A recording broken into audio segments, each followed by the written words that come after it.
What's up friends? Welcome back to my channel, and for today's video ay meron na naman tayong ita-try na nail art tool na binili ko sa Lazada.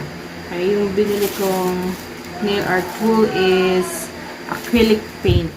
Okay, kasi kapag nagagawa tayo ng mga design sa kuko, medyo mahirap kapag gagamitin din natin is yung nail polish sa pag-design.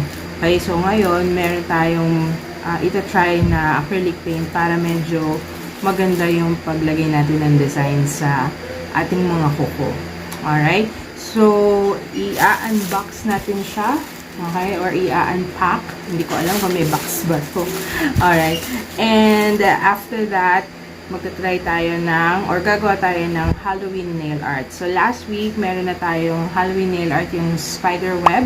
Okay? And then, this week, or today's video, another Halloween nail art na naman tayo. Alright? Pero, before we continue, meron muna tayong mga pa-shoutout dyan. Kayo mga nag-comment sa mga previous videos ko, thank you so much. Ibig sabihin talagang nanonood kayo, nagsusupport kayo sa akin mga videos. Kaya itong una nag-comment, si Angelo Gamaw.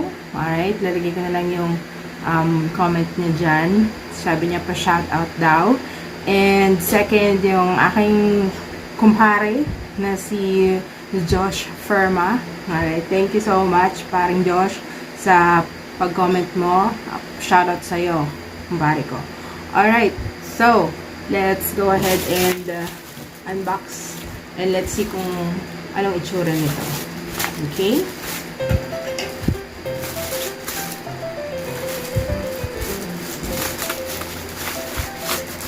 Habang nag-unbox tayo and habang nag-nail art tayo, meron tayong scent dyan sa likod para medyo relaxing ang ating pag-nail art. Okay. So, ito na siya, guys. Oh. Ayan siya. Okay. So, ang description niya ay, sahin natin, 12 color fashion nail art 3D painting. Painting polish, DIY pigment pen with mixing palette brush. Okay, tignan natin. Buksan natin na makita natin kung maganda talaga. And by the way, magkano bili ko sa kanya? 344 pesos. Kasama na yung shipping dyan. I think 76 pesos yung shipping. And this one came from China. Oo, galing na naman siya China. Marami actually mga products, mga nail art tools na mabibili sa China. Matagal lang siya dumating. Siguro mga 1 week, ganun. Pero okay naman. Yung last time na unboxing natin yung mga brushes and dating tool, okay naman siya. Nagagamit ko naman na maganda. Alright, so ito na siya, guys.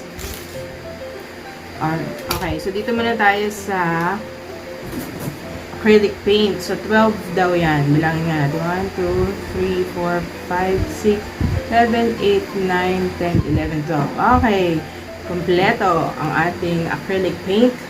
Okay, excited na ako. Magagamit natin ito sa ating mga designs. And meron siyang kasamang brush din. Okay. So, meron din siyang kasamang brush and maganda ba? Kagaya din guys nung binili ko last time na na brushes. Manipis din siya. Okay? Takpan na natin, baka masira. And may kasama siyang palette. Yan. Ito yung maganda guys kasi ang tawag dito, pwede mo na siyang ilagay dito kapag ka nag-mix-mix ka ng color. So, para ka lang nagpe-painting, di ba? Mga gumagamit ng acrylic paint dyan. So, pwede isang color dito, isa dito. Tapos, pag mix mo sila, lagay mo dyan. Okay? Yan. Alright. So, very excited na ako, guys, para sa ating nail art design. Okay? So, that's it sa ating unboxing, unpacking ng ating nail art tool. So, i-try na natin siya sa ating Halloween nail art design.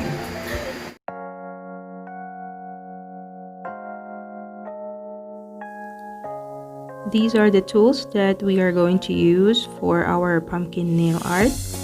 We have 2 nail polish and acrylic paint and the OMG matte potion. To start off, we are going to use OMG nail polish color gray for the base. And we are going to put the first coat on the pinky nail. I will be putting 2 coats to finish the base coating.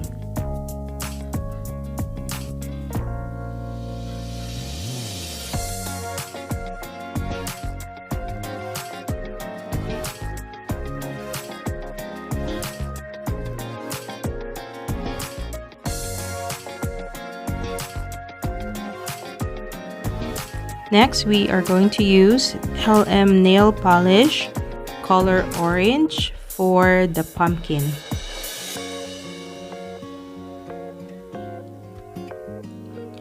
We're going to put this color on one nail as a highlight.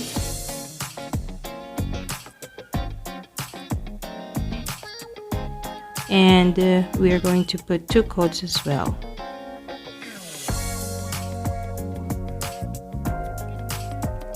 We're also going to use this nail polish for the tip of the nails as a pumpkin.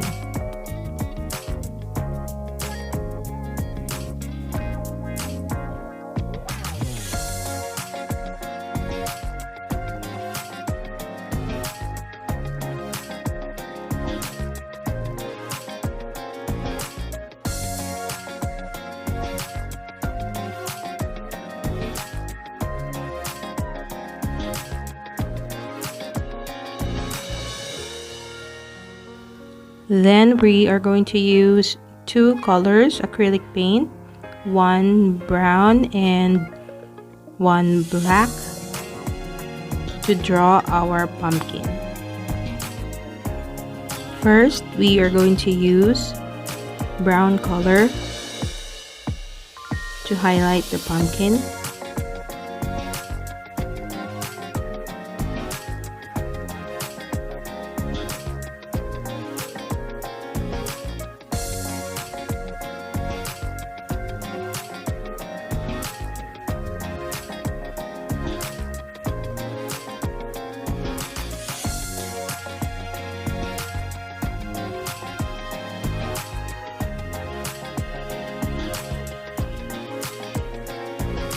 Then we are going to draw lines, still using the same color, brown acrylic paint.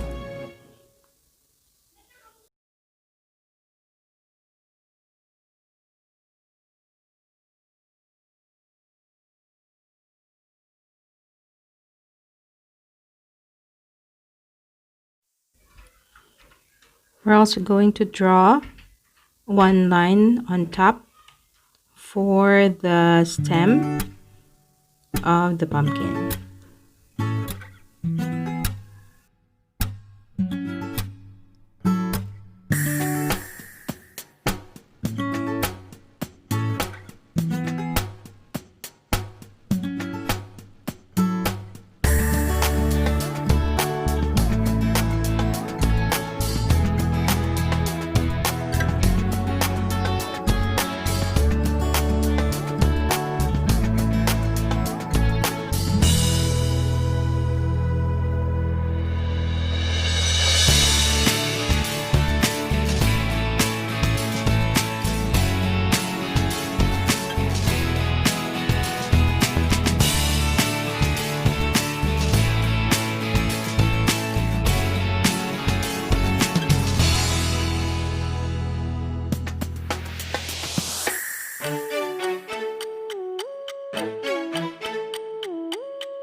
Now we are going to use black acrylic paint for the orange color. Start drawing the eyes by drawing 2 triangles.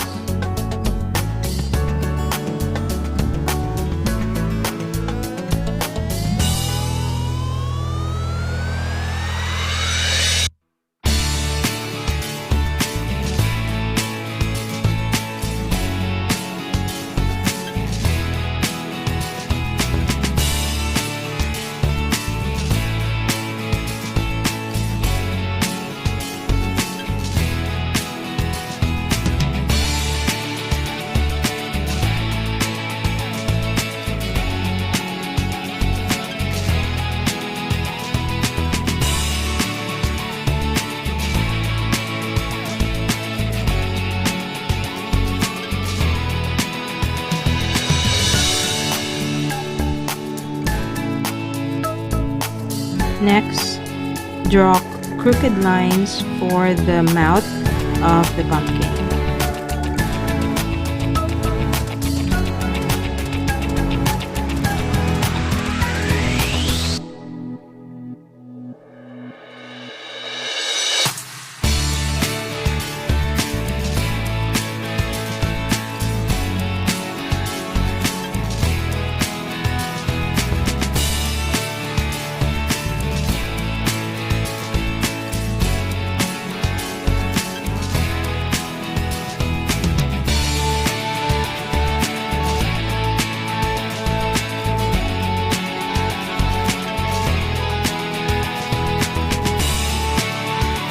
And for the finish, we are going to use OMG Matte Potion for the matte finish.